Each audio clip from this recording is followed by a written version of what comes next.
Olá, eu sou o Thiago e nesse vídeo nós vamos caminhar um pouco mais na plataforma BibleArc. Nós também vamos conhecer a ferramenta Phrasing e suas aplicações. Mas, para que você possa ter uma boa compreensão dessa ferramenta, primeiro eu preciso falar com você a respeito de gramática. Bom, talvez agora na sua cabeça você tenha pensado, xiii, lá vem falar sobre gramática. Aquela matéria chata que eu estudava na escola. Bem, nesse vídeo eu gostaria de desafiar você a pensar diferente a respeito de gramática. Na verdade, gramática é importantíssimo. Todos nós que desejamos interpretar a palavra de Deus com fidelidade, precisamos da gramática, muito.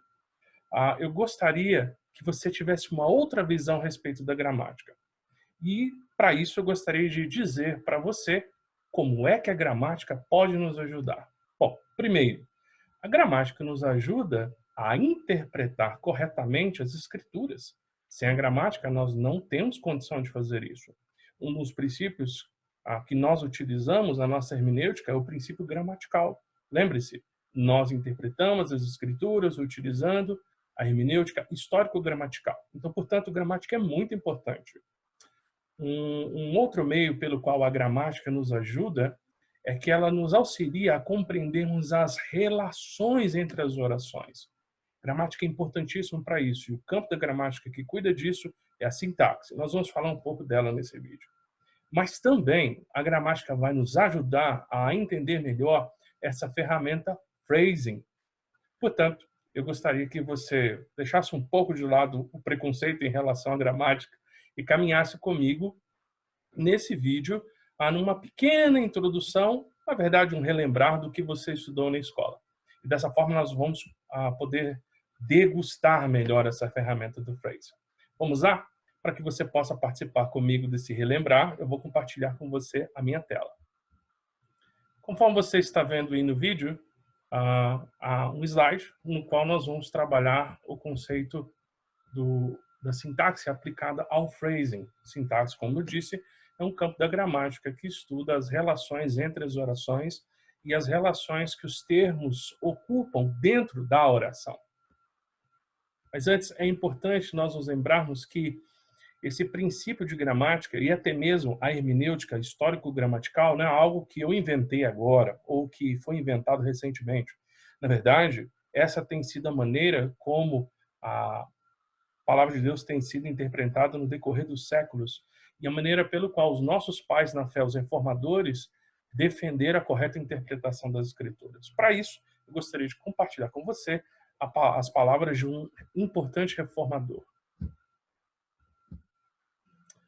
Aqui quem fala é Felipe Melanchthon, um dos reformadores que participou da reforma junto com Martinho Lutero. Ele diz: a Escritura não pode ser entendida teologicamente, a menos que, primeiro, seja entendida gramaticalmente. Então, conforme nós vemos, a gramática é extremamente importante para uma interpretação sadia das Escrituras. Mas vamos lá para a nossa revisão. Eu gostaria de falar com você a respeito de frase e oração. O que é uma frase? Conforme você está vendo aí no slide, frase é uma construção comunicativa de sentido completo, sendo composta por uma ou mais palavras possuindo ou não verbo. Ou seja, a frase é uma construção comunicativa, é um meio que as palavras são usadas para comunicar algo. Todas as vezes que há uma construção como essa, comunicando algo, há uma frase. E essa frase, ela pode ter verbo ou não. Então, portanto, duas características que são afirmadas aí: precisa comunicar algo de maneira completa e pode ter verbo. Veja os exemplos. Que dia lindo! Ou outro exemplo, que rapaz estudioso. Se você se lembra das suas aulas de português na escola, você vai perceber bem que nesses dois exemplos não há verbo. Ou seja, a frase pode ter verbo ou não, ok? O que é, então, uma oração? Uma oração é um tipo de frase. A frase pode ser uma oração ou não. Mas a oração é um tipo de frase, especificamente uma frase verbal, que contém sentido completo e verbo. Então, a oração, ela precisa ter dentre os seus elementos um verbo, e não apenas isso, ela precisa ter um sentido completo. Lembrando que verbo é uma classe de palavra que expressa uma ação, uma condição ou um modo como o sujeito está sendo descrito, ok? Então, conforme está escrito aí, na oração, as palavras estão relacionadas entre si como partes de um conjunto harmônico, elas estão interconectadas. As orações são interconectadas. Elas são os termos ou as unidades sintáticas da oração. Ou seja, as palavras, elas estão interconectadas e elas funcionam como termos, formando assim a oração. Assim, cada termo da oração desempenha uma função sintática. O que é função sintática? Bom, função é uma finalidade e sintática tem a ver com sintaxe. A sintaxe é o campo, na língua portuguesa e em outros idiomas também, que estuda as relações das palavras em uma determinada oração ou período ou bloco de pensamento. Quais são os tipos de oração? Nós temos basicamente dois tipos de oração. Nós temos as orações coordenadas e as orações subordinadas. O que são as orações coordenadas? As orações coordenadas são orações sintaticamente independentes. Lembra lá de sintaxe, a relação que as palavras têm entre elas e também as orações entre si? Então, a oração coordenada ela é independente. O que isso quer dizer? Ou seja, elas não dependem de outras orações para fazer sentido. Elas têm sentido em si mesmas e elas não dependem de outras orações para fazer sentido. Vamos ver os exemplos? O trabalhador acordou cedo. Essa frase tem sentido em si mesma. Ela não precisa de outra frase para fazer sentido. O trabalhador, o sujeito, acordou o verbo e o complemento cedo. A oração ela é formada de sujeito, verbo e dependendo de que tipo de verbo que é, complemento, ok? A próxima, o atleta começou o treino. Da mesma maneira, o que nós vemos é que essa oração tem sentido em si mesma e ela não precisa de outra oração para fazer sentido, portanto, ela é independente. Um outro tipo de oração é a oração subordinada. Né? Você vai se lembrar aí da subordinação, né? Quando algo está subordinado a algo que está acima dele. Então, as orações subordinadas são orações sintaticamente dependentes, ou seja, elas dependem de outras orações, ou seja, elas dependem da oração principal e, portanto, são subordinadas a ela ou a outras orações subordinadas. Elas precisam de uma oração coordenada, nesse caso será uma oração principal, ou ela precisa de outras orações subordinadas, assim como ela. Vamos ver os exemplos. O exemplo de cima aí. Alguns se retiraram da reunião. Isso em si só já faz sentido. Alguns se retiraram da reunião. Mas a oração não termina aí, ela continua. E nessa parte onde está marcado de amarelo, você percebe que há uma oração subordinada, apesar de não terem terminado a apresentação. O sentido dessa oração subordinada é um sentido concessivo, ou seja, a ideia de conceder algo, de dar permissão ou deixar de dar. Nesse caso, eles se retiraram da reunião, mesmo que a apresentação não tenha sido terminada, ou seja, uma concessão. No exemplo de baixo, realizamos nosso projeto. Isso em só faz sentido, né? Em si mesmo faz sentido, contudo, a oração continua e é dito conforme as especificações do professor. Essa segunda parte da oração, que nesse caso está marcada de amarelo e a oração subordinada, se você prestar bem atenção, como no exemplo de cima, ela não faz sentido sozinha, conforme as especificações do professor. Não faz sentido alguém falar isso para você. Você precisaria de mais informação, não é verdade? Então, por isso, ela precisa da oração principal, que é realizamos nosso projeto. Quando você junta as duas, a oração faz sentido em si mesma. Realizamos nosso projeto conforme as especificações do professor. Ou seja, essa é uma oração conformativa, ou seja, conforme, em conformidade. A própria palavra que está fazendo a conexão entre as duas orações demonstra isso, conforme. Realizamos nosso projeto conforme as especificações do professor. Próximo exemplo, você pregará fielmente as Escrituras desde que se esforce nelas. Aqui, a segunda parte da oração, ela demonstra um sentido de condicionalidade, ou seja, é condicionado.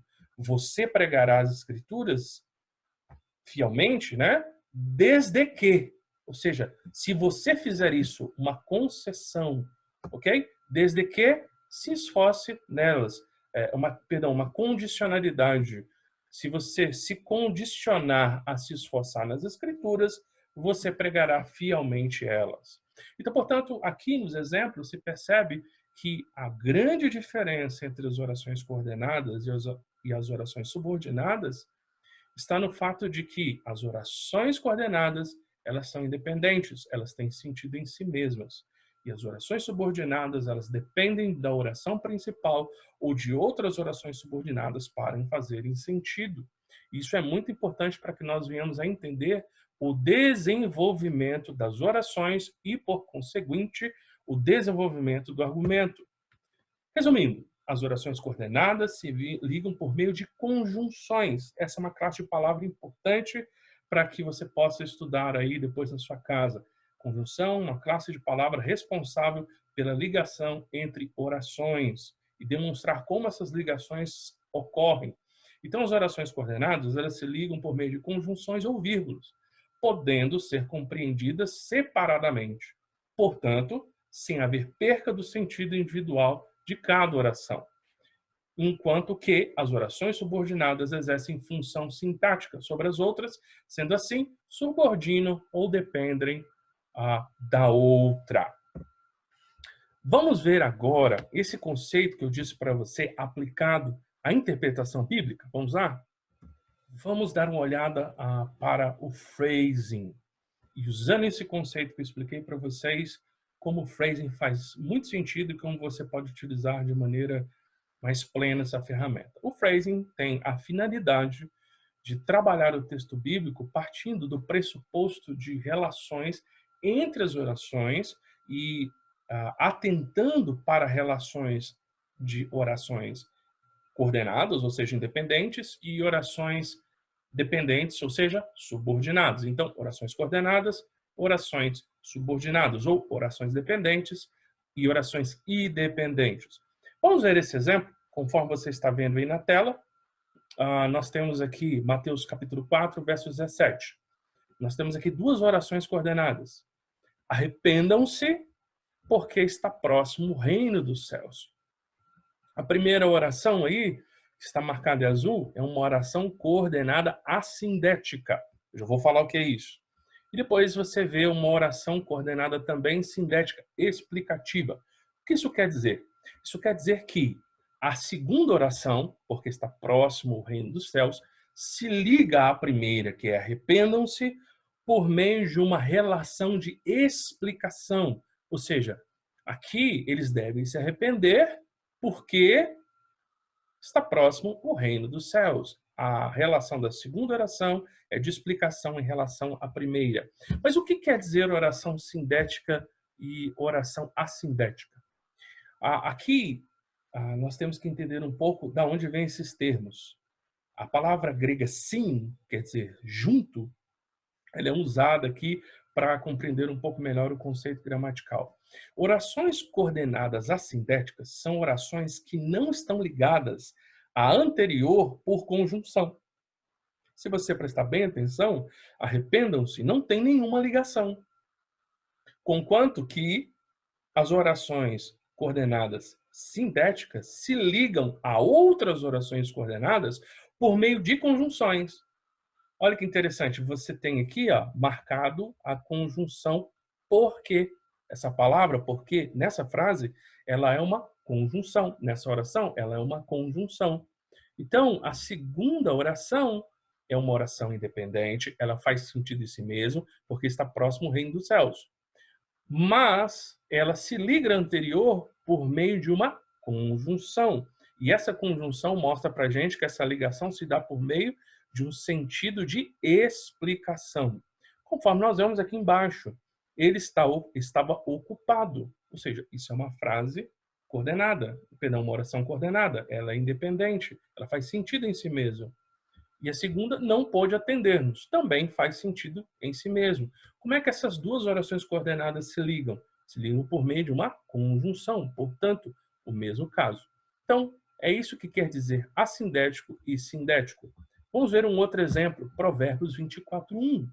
Está escrito: não tem inveja dos maus, oração coordenada assindética, nem queira estar com eles. Ou seja, uma segunda oração, também independente, nem queira estar com eles, mas que se liga com a primeira por meio de uma relação de adição. Há uma soma aqui. Não tem inveja dos maus, mas, ou nem, né, sentido de adição, queira estar com eles. Mais um exemplo de oração, de como as orações coordenadas se ligam. Tenho visto que toda perfeição tem o seu limite. Uma oração coordenada assindética.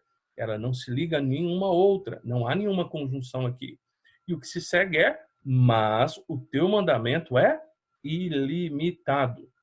A segunda oração também, uma oração coordenada, que tem sentido pleno em si mesmo, mas que está sendo ligada a uma oração anterior por meio de uma conjunção. Então, de novo, quando duas orações coordenadas se ligam por meio de uma oração, há uma relação coordenada. E por isso que se chama coordenada. É como se você estivesse coordenando a ligação de dois elementos. Como é que se dá essa ligação, ou qual o sentido dessa ligação? Aqui em Provérbios, perdão, aqui em Salmos 119, verso 96, por meio de uma oração coordenada adversativa. Adversativo quer dizer diferente, contrário. Não é? Tenho visto que toda perfeição tem o seu limite, mas, contudo, o teu mandamento é limitado, contrariedade. Então, dessa maneira, você percebe que as orações elas têm uma ligação entre si, e essa ligação segue um sentido gramatical. Aqui uma outra coisa que você percebe é que não há afastamento entre as orações. Elas estão pareadas, elas estão quase que como numa linha simbólica aqui, ou imaginária, conforme você está vendo aqui no cursor. O phrasing é uma ferramenta que vai se utilizar de subordinação, ela vai demonstrar subordinação, mas ela demonstra isso de maneira visual. É como se você estivesse fazendo visualmente toda a demonstração das relações entre as orações. Quando nós treinamos o uso dessa ferramenta constantemente, nós batemos o olho no texto e conseguimos perceber qual é a inter-relação dentro dos termos da oração, dentro das orações entre si mesmas. Olha que interessante, aqui nós temos uma oração subordinada, em específico um verso, né, do Evangelho de João, capítulo 9, verso 32, e aqui diz: desde que o mundo existe, jamais se ouviu. E a partir de agora nós vamos ter o quê? Nós vamos ter uma relação de subordinação, que alguém tem aberto os olhos a um cego de nascença. Ou seja, a segunda oração é uma oração subordinada, porque ela não faz sentido em si mesma. Ela precisa da oração principal para fazer sentido. Tente ler: que alguém tenha aberto os olhos a um cego de nascença. Não faz sentido, não é verdade? Precisaria de mais informação. E é justamente o que acontece no começo do verso. Então, qual é a ligação, ou qual é a relação entre a oração principal, desde que o mundo existe e jamais se ouviu, com o resto da oração, né? Que vem após o quê? É uma oração de subordinação subjetiva. Por que subjetiva? Porque o que aí está funcionando como sujeito. Vamos dar uma olhada na explicação? Desde o princípio do mundo, nunca se ouviu que alguém abrisse aos olhos a um cego de nascença. Esse que aqui, ele funciona como uma marcação do sujeito. Veja a explicação abaixo. Desde o princípio do mundo, nunca se ouviu isso. O que não se ouviu? Né? Quando a gente ouve algo. O que não se ouviu? Que alguém tenha aberto os olhos a um cego de nascença. Ou seja, tudo que está sendo especificado na segunda oração é como se fosse o sujeito do ouviu. O que se ouviu? Que alguém tenha aberto os olhos a um cego de nascença. Ou seja, a segunda oração subordinada, ela tem essa relação de sujeito em relação ao verbo da primeira. Mais um exemplo de subordinada. E aqui nós vemos a subordinação e depois uma subordinação de uma subordinação. Olha que interessante. O parecer dos soldados era, oração principal, conforme você está vendo aí, que os presos deviam estar mortos. Ou seja, esse que os presos deviam estar mortos é uma oração subordinada da oração principal. Ela está afastada, é isso que quer dizer o recuo, ela está afastada. E qual o sentido gramatical dela na frase? É predicar o verbo era. O verbo era, ele precisa de um complemento, né? O que era algo, correto? O verbo ele precisa de um complemento. O que era? Que os presos deviam estar mortos. Então é o predicado, ele está predicando, ele está trazendo complemento ao verbo. E não apenas isso, depois nós vemos uma outra oração subordinada, para que nenhum deles fugisse nadando. Quem iria fugir nadando? E por que o para aí? Então nós vemos agora uma outra oração subordinada, mas nesse caso uma oração subordinada adverbial final, ou seja, ela está tratando a respeito do que tinha sido dito anteriormente, ou seja, por que eles queriam matar os presos? Qual a finalidade deles matarem os presos? Para que nenhum deles fugisse nadando. Então, há uma interconexão entre as orações e a relação delas com a oração principal é demonstrada dessa maneira. Quando nós compreendemos um pouco melhor esses elementos e todo esse desenvolvimento, o texto bíblico ele começa a demonstrar para a gente qual era a mensagem pretendida pelo autor, o que ele estava querendo dizer com minúcias e precisão. Precisão é um elemento extremamente importante quando nós interpretamos as Escrituras. Infelizmente, vivemos num tempo em que a total falta de precisão tem sido a regra. Nós precisamos interpretar as Escrituras com muito cuidado e zelo.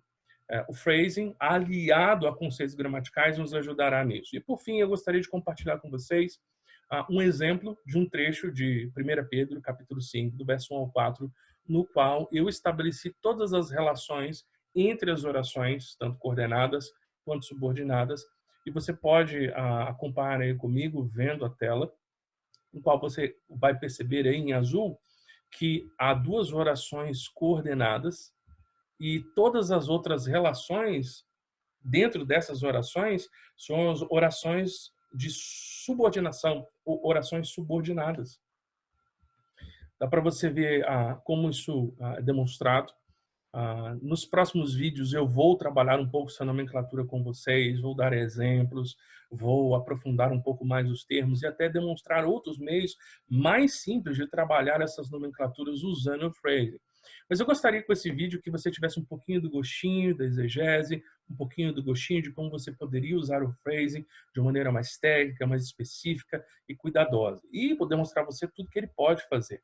Mas ele pode fazer muito mais do que isso. Nós estamos vendo apenas um pouco, ok? Aqui, interessantemente, você pode ver como os verbos também se ligam. Ó. Eu, nesse caso Pedro, o sujeito da oração, peço. E aí há todo o desenvolvimento do que ele pede.